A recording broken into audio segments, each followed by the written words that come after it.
The papers felt like ice in Simone's trembling hands as she stood in the doorway of their small Atlanta apartment. The familiar smell of her daughter's breakfast cereal mixed with the scent of David's aftershave created a bitter cocktail that made her stomach turn. 8-year-old Ruby sat at their wobbly kitchen table, her dark curls bouncing as she hummed softly while coloring in her notebook, completely unaware that her world was about to shatter into a million pieces. "You never do anything around here, Simone," David's voice cut through the morning quiet like a blade. His tall frame filled the kitchen doorway, work boots still muddy from yesterday's construction site. "All you do is sit at that computer all day while I'm out there breaking my back to pay the bills." Simone's heart hammered against her ribs. She had rehearsed this moment in her mind countless times, but nothing could have prepared her for the crushing weight of actually living it. The divorce papers in her hands felt heavier than any burden she had ever carried, and she had carried many. "David, please," she whispered, glancing toward Ruby who was now looking up from her coloring with wide, curious eyes. Not in front of her. "Mama?" Ruby's small voice carried the kind of confusion that only children possess when their safe world begins to crack. "What's wrong?" David ignored his daughter's question, his anger boiling over like water left too long on the stove. "I'm tired of this, Simone. Tired of coming home to see you in those same pajamas, tired of you acting like what you do on that computer is some kind of real job. My mama was right about you from the beginning." The words hit Simone like physical blows, each one designed to tear down what little confidence she had left. She thought about the late nights she spent working while David slept, the client calls she took in hushed whispers so she wouldn't wake him, the careful way she hid her success because she knew it threatened him somehow. "You don't understand," she started, but David was already walking toward the door, his duffel bag slung over his shoulder. "I understand plenty. You're lazy, Simone. Plain and simple. And I'm not going to stick around and watch you teach Ruby that it's okay to be worthless." The door slammed with such force that the apartment seemed to shake.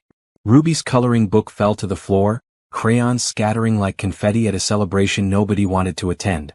The silence that followed was deafening, broken only by Ruby's small, confused sobs.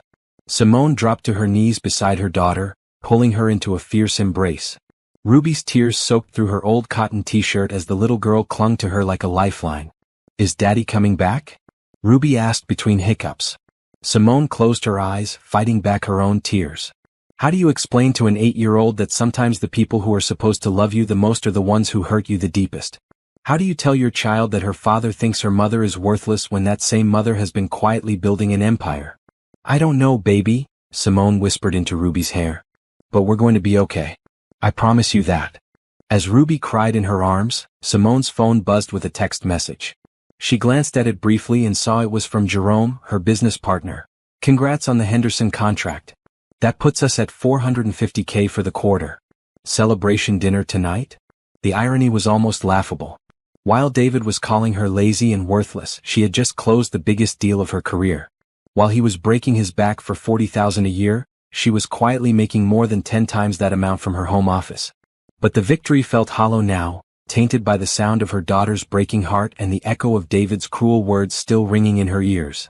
Simone had spent 3 years of marriage hiding her success, downplaying her achievements, and pretending to be less than she was because she thought it would make David feel better about himself. She had worn old clothes and driven their beat-up car while secretly putting money away for Ruby's college fund and their future.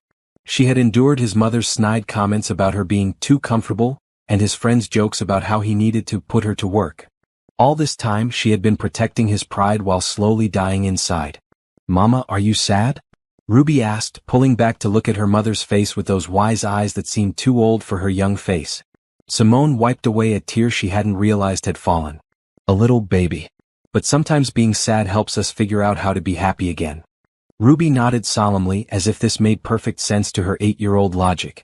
"Like when I'm sad about not having friends at school, but then I make new ones?" "Exactly like that," Simone said, though she knew their situation was far more complicated than making playground friends. The apartment suddenly felt too small, too quiet, too full of memories that now felt like lies. David's coffee mug still sat in the sink from that morning, lipstick stains from where she had kissed him goodbye still visible on the rim. His work jacket hung on the back of their bedroom door like a ghost of the life they used to share.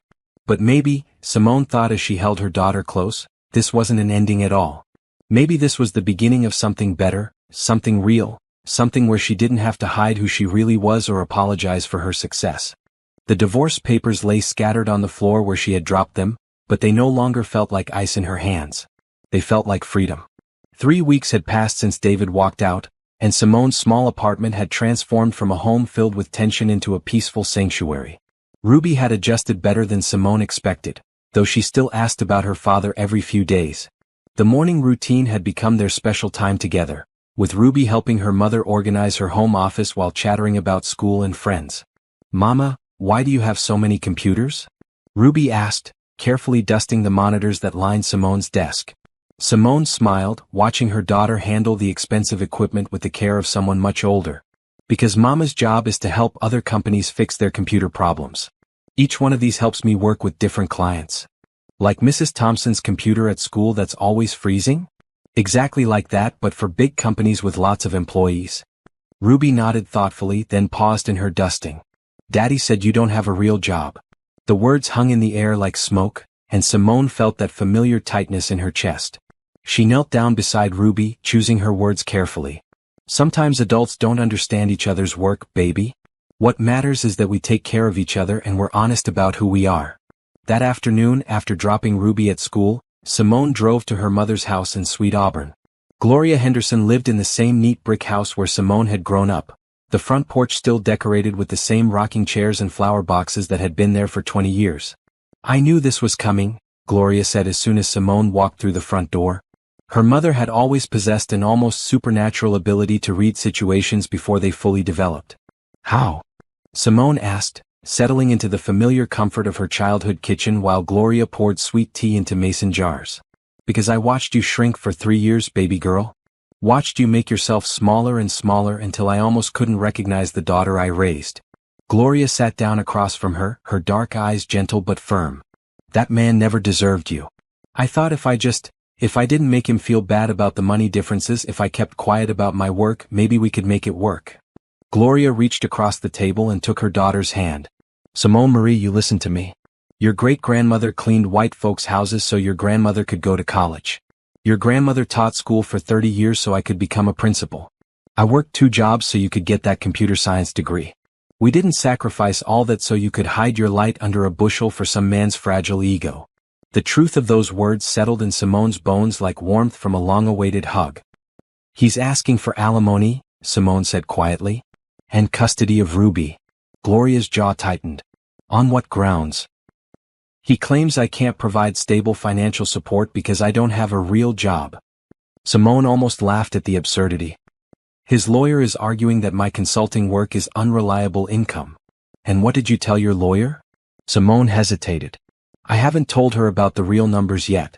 I mean, she knows I do tech consulting, but I haven't shown her the contracts or the bank statements." Gloria stood up, her chair scraping against the linoleum floor. "Child, what are you waiting for? You're about to let that man take your daughter because you're too scared to show your own lawyer that you make 10 times what he does. It's not that simple, Mama. If it comes out in court, everyone will know. David's friends, his family, Ruby's school. Everyone will know he left because he couldn't handle being with a successful woman. And?" Gloria's voice rose. "Since when do we protect men's pride over our children's welfare?" That evening, Simone sat in her home office, staring at the stack of financial documents her accountant had sent over. The numbers told a story that even she sometimes couldn't believe. Carter Tech Solutions had grown from a one-woman operation working out of her bedroom to a company that consulted for Fortune 500 corporations. Her phone rang, interrupting her thoughts. Jerome's name appeared on the screen. "Tell me you're not sitting there feeling sorry for yourself," he said without preamble. "Hello to you too, Jerome. Simone, I just got off the phone with the Microsoft team. They want to extend our contract for another year. That's an additional $200K on top of what we're already making." Simone should have been thrilled. This was the kind of contract they had dreamed about when they started the company. Instead, she felt empty. "That's great," she said, lacking enthusiasm. "Okay, what's wrong? And don't tell me nothing because I've known you for 5 years and you've never been this flat about landing a major client." Simone found herself telling Jerome everything. About David's accusations, about the divorce, about the custody battle, about how she had spent 3 years hiding her success and was now afraid to reveal it. Jerome was quiet for a long moment after she finished. Then he said, "You remember when we first met at that tech conference in Nashville?" "Of course. You walked into that room full of men who thought they owned the industry, and you pitched our first joint project with such confidence that half of them were taking notes. What happened to that woman? She got married to a man who made her feel like she had to choose between love and success. And now? Simone looked around her office, at the awards on the walls, at the photos of her and Jerome at various industry events, at the letter of recommendation from IBM's CTO calling her one of the most innovative minds in technology today. Now she's getting a divorce. Good, Jerome said firmly. Because that woman I met in Nashville? She was never lazy. She was brilliant. And it's time everyone knew it. After she hung up, Simone called her lawyer, Patricia Chin, and scheduled a meeting for the next morning. It was time to stop hiding. The law offices of Chin and Associates occupied the 15th floor of a downtown Atlanta high-rise, with floor-to-ceiling windows that offered a breathtaking view of the city skyline. Simone had been here twice before, but this time felt different. This time, she carried a leather portfolio containing 3 years' worth of financial records, contracts, and testimonials that told the real story of who she was. Patricia Chin was a small woman with sharp eyes and an even sharper mind. She had built her reputation representing women in complex divorce cases, and Simone had hired her on Precious's recommendation. "I'm glad you called this meeting," Patricia said, settling behind her mahogany desk. "David's attorney filed additional paperwork yesterday claiming you're financially unstable and requesting primary custody based on your inability to provide consistent income." Simone's stomach dropped. The thought of losing Ruby sent ice through her veins. "That's why I'm here." She opened her portfolio and began laying documents across Patricia's desk. Bank statements, tax returns, client contracts, profit and loss statements. Each piece of paper told part of the story she had been hiding for years. Patricia's eyebrows rose steadily as she examined the documents. "Simone, these numbers, your annual income last year was $450,000. This year is tracking even higher." Patricia sat back in her chair, studying Simone with new eyes. "And your husband knew about this?" "No. I mean, he knew I worked from home doing tech consulting, but I never told him the specifics. I kept separate bank accounts, paid for things quietly, tried not to make him feel less than." "Less than?" Patricia's voice sharpened.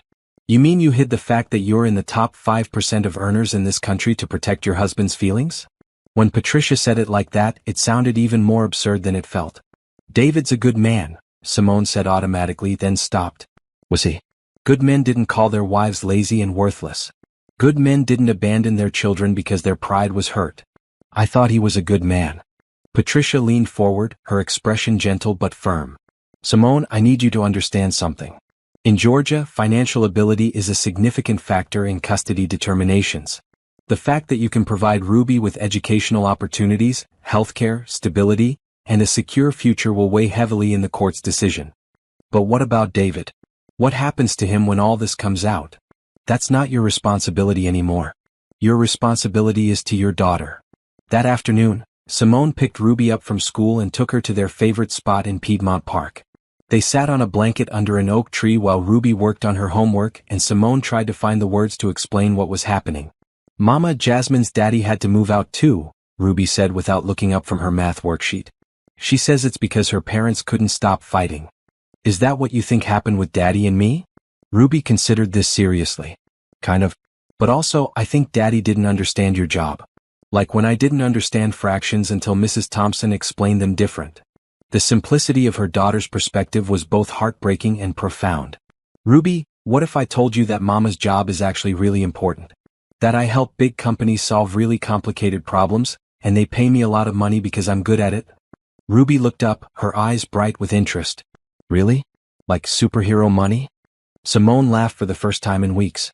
"Not quite superhero money, but enough to make sure you can go to any college you want, and we can live in a nice house and you can take dance lessons if you want to. Can we get a dog? Maybe a dog." Ruby grinned and went back to her homework, as if learning that her mother was financially successful was the most natural thing in the world. That evening, Precious came over with takeout from their favorite soul food restaurant. They sat on Simone's couch eating mac and cheese and fried chicken while Ruby played in her room. "So you finally told the lawyer the truth?" Precious asked. "I did. And it felt scary. But also good. Good. Because watching you pretend to be broke for the last 3 years has been painful." Simone looked at her best friend, surprised. "You knew?" "Girl, please. I'm a nurse. I know what scrubs cost and yours were never from Target." Plus, you paid for my mom's surgery without blinking, and you thought I didn't notice. The memory of Precious's mother's emergency surgery came flooding back. Simone had quietly covered the $20,000 bill, telling Precious it was from a medical charity she'd found online. Why didn't you say anything?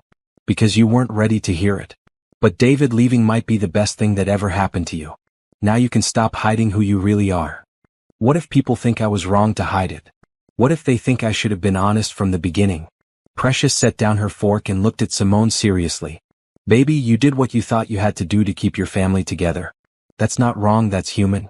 But now you get to do what's right for Ruby and for yourself. That night, after Ruby was asleep, Simone sat in her home office and wrote an email to Jerome. I'm ready to stop hiding. Let's schedule that Microsoft meeting for next week. And Jerome? Thank you for reminding me who I really am. As she hit send, Simone felt something she hadn't experienced in 3 years, excitement about her own success. Tomorrow she would start the process of showing the world who Simone Carter really was. And if David couldn't handle it, that was his loss. The Fulton County Courthouse buzzed with the energy of justice being served, but Simone felt none of that confidence as she walked through the metal detectors with Patricia by her side. 3 months had passed since David left, and today was the final custody hearing. Ruby spent the morning with Gloria, blissfully unaware that her future was being decided in a sterile courtroom downtown.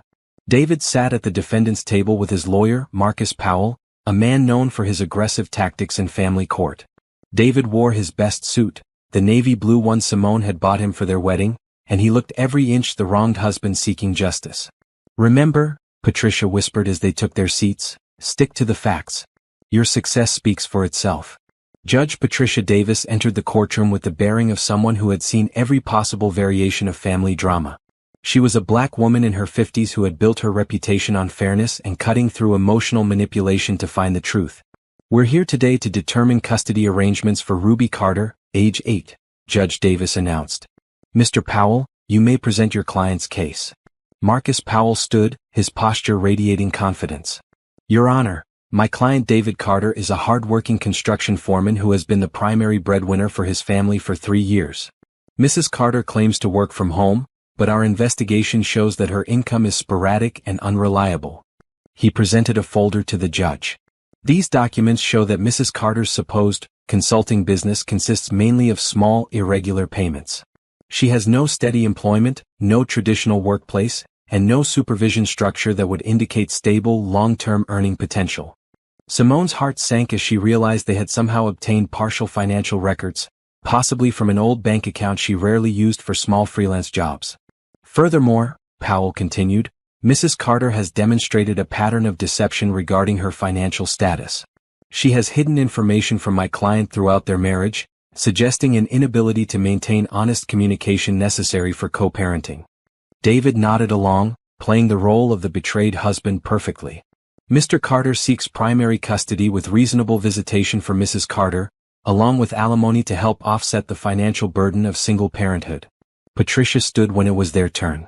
Your Honor, Mr. Powell's presentation is not just incomplete, it's deliberately misleading. She walked to the judge's bench with 3 thick folders. These are Mrs. Carter's actual financial records for the past 3 years. Carter Tech Solutions, which Mrs. Carter owns and operates, grossed $1.2 million last year alone. The courtroom went silent. David's face paled, and Marcus Powell looked like someone had just told him his law degree was fake. Mrs. Carter is not unemployed or underemployed, Your Honor. She is one of the most successful technology consultants in the Southeast, with contracts from Microsoft, IBM, and dozens of Fortune 500 companies. Judge Davis examined the documents carefully, her expression unreadable. These are substantial earnings, Ms. Chin. Can you explain why this information wasn't presented earlier? Mrs. Carter will address that herself, Your Honor. Simone stood, her legs feeling weak but her voice finding strength. Your Honor, I hid my financial success during my marriage because I thought it would protect my relationship with my husband. I was raised to believe that supporting your partner meant sometimes making yourself smaller to help them feel bigger. She looked at David, who was staring at her like she was a stranger. I kept separate accounts and downplayed my work because David seemed uncomfortable whenever I mentioned client successes or industry recognition. I thought I was being considerate. I realize now I was being dishonest, but not in the way Mr. Powell suggests. What kind of work do you do, Mrs. Carter? Judge Davis asked. I design and implement cybersecurity systems for large corporations. When companies get hacked or need to upgrade their digital infrastructure, they hire my team to solve problems that could cost them millions if not handled correctly. Judge Davis nodded. And you do this work from home? Primarily, yes. I travel to client sites when necessary, but most of my work can be done remotely. This allows me to be present for my daughter while maintaining a successful career. Patricia stepped forward again. Your Honor, we have letters of recommendation from Mrs. Carter's clients, including IBM's Chief Technology Officer, who called her indispensable to our digital transformation success. She handed over another folder. We also have testimony from Ruby's teacher, Mrs. Thompson, confirming that Mrs. Carter has been actively involved in her daughter's education, attending every parent conference and volunteering regularly despite her work commitments. Marcus Powell stood, clearly scrambling. Your Honor, this sudden revelation of wealth raises questions about Mrs. Carter's trustworthiness and her ability to maintain honest relationships. Judge Davis looked at him sharply. Mr. Powell, are you arguing that financial success disqualifies someone from parenting? No, Your Honor, but the deception. The deception appears to have been motivated by consideration for her husband's feelings, not by malice or irresponsibility. Judge Davis turned to David. Mr. Carter, did you contribute to an environment where your wife felt she needed to hide her professional achievements? David opened his mouth, then closed it. The truth was written all over his face. I didn't know she was making that much money, he finally said. But did you dismiss her work? Did you call it unimportant? The silence stretched so long it became uncomfortable. Mr. Carter, Judge Davis continued, you're seeking alimony from a woman who earns more in a year than most people see in a decade, while simultaneously arguing that she's financially unstable. Do you see the contradiction?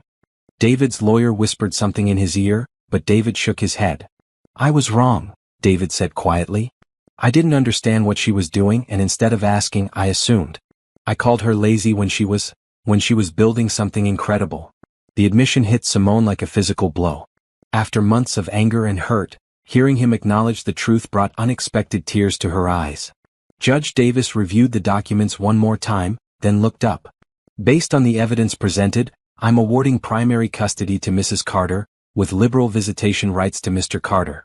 Mrs. Carter's financial stability, involvement in her daughter's life, and ability to provide educational and developmental opportunities clearly serve Ruby's best interests. She paused. As for alimony, given the significant income disparity, no support will be awarded to Mr. Carter. The gavel fell with finality. Outside the courthouse, David approached Simone while Patricia handled paperwork inside. I owe you an apology, he said. A big one. Simone looked at the man she had loved for 5 years, feeling nothing but sadness for what they had lost. You owe Ruby an explanation, she said. She keeps asking why you left. What should I tell her? The truth. That sometimes adults make mistakes, and that just because Mama and Daddy can't live together doesn't mean we don't both love her. David nodded, tears in his eyes. Can I see her this weekend? Start trying to fix what I broke. Simone thought about Ruby's questions, about the confusion in her daughter's eyes every time she asked about her father. Ruby needs her daddy, she said finally. But she needs the version of you that can love her mama too, even if we're not married anymore. As David walked away, Simone felt the weight of 3 years of hiding finally lift from her shoulders. Ruby would have her mother's strength and her father's love, and maybe that was enough. 6 months later, Simone stood in the foyer of her new house in Brookhaven, watching Ruby chase their new golden retriever puppy Honey around the spacious backyard. The house was everything she had dreamed of but never dared to want. 4 bedrooms, a home office with natural light, and a kitchen big enough for Ruby to do homework at the island while Simone cooked dinner.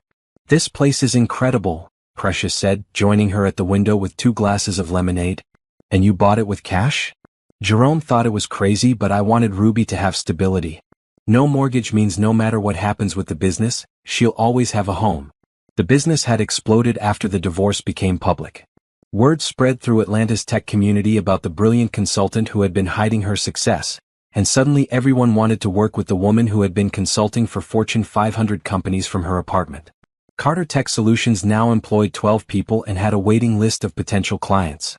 Speaking of Jerome, when is he getting here? Precious asked. Any minute. He's bringing the contracts for the new government project. Ruby burst through the back door, Honey bounding beside her. Mama. Uncle Jerome is here and he brought pizza. Jerome Patterson had become a fixture in their lives over the past months, helping Simone navigate not just the business expansion but also the transition to single motherhood. Ruby adored him, and Simone had begun to realize that her feelings for her business partner had evolved beyond friendship. "There's my favorite future programmer," Jerome said, scooping Ruby into a hug. "How's the coding camp going? I learned how to make a website. Want to see?" As Ruby dragged Jerome toward the computer to show off her latest project, Simone caught Precious giving her a knowing look. "What?" Simone asked. "Nothing. Just enjoying watching you be happy for the first time in years." That evening, after Ruby had gone to bed and Precious had headed home, Simone and Jerome sat on her back porch going over the new contracts. The government cybersecurity project would double their company's size and establish them as a major player in the national market. "I still can't believe this is our life now," Simone said, reviewing the contract terms. "A year ago, I was hiding in my apartment, afraid to let anyone know what I was capable of." "You were never hiding, Simone. You were protecting yourself. There's a difference." Jerome had a way of reframing her experiences that made her feel less foolish about her choices. "Ruby asked me something yesterday that I couldn't answer," Simone said. "What?" "She wanted to know if I was ever going to get married again. If she would ever have a stepdaddy who understood what I do for work." Jerome was quiet for a moment, and Simone wondered if she had said too much. "What did you tell her?"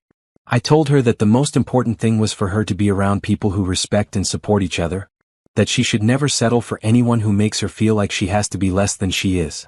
"That's good advice." "Jerome?" "Yeah. Thank you. For everything. For believing in me when I didn't believe in myself, for helping me build something incredible, for being there for Ruby." "Simone, you don't have to thank me for caring about you and Ruby. It's not a favor, it's just who I am when I'm with you too." The honesty in his voice made her turn to look at him fully. In the porch light, she could see the sincerity in his eyes, the genuine affection that had been building between them for months. "Ruby likes you," she said softly. "I like her too. And I like her mama even more." The first kiss was gentle, tentative, full of the possibility of something real and honest and built on mutual respect. When they broke apart, Simone felt something she hadn't experienced in years: hope for a future where she didn't have to choose between love and success. 3 weeks later, David came for his regular Saturday visit with Ruby. The relationship between him and Simone had evolved into something that resembled friendship, built on their shared love for their daughter and his growing understanding of what he had lost. "She's doing really well," he said, watching Ruby show Jerome how to throw a ball for honey. "Happy. Confident. She gets that from you too," Simone said. "Your determination, your work ethic. She's the best of both of us. I heard about the government contract. Congratulations." "Thank you." They stood in comfortable silence for a moment, both watching their daughter laugh with joy. "Simone. Yeah. I'm proud of you. I know that might sound weird coming from me, but I want you to know that I understand now what I was too scared to see before. You're incredible." "David." "No, let me finish. Ruby is going to grow up knowing that her mama built something amazing, that women can be brilliant and successful and strong.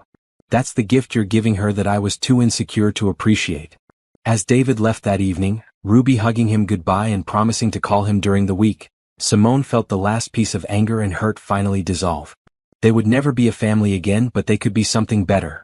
Two people who loved their daughter enough to put her needs first.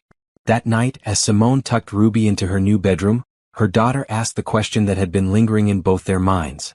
"Mama, do you think you'll marry Uncle Jerome?" Simone smoothed Ruby's curls back from her face. "I don't know, baby. But I know that whoever is in our lives will be someone who thinks you and I are both pretty amazing just the way we are." "Good," Ruby said sleepily.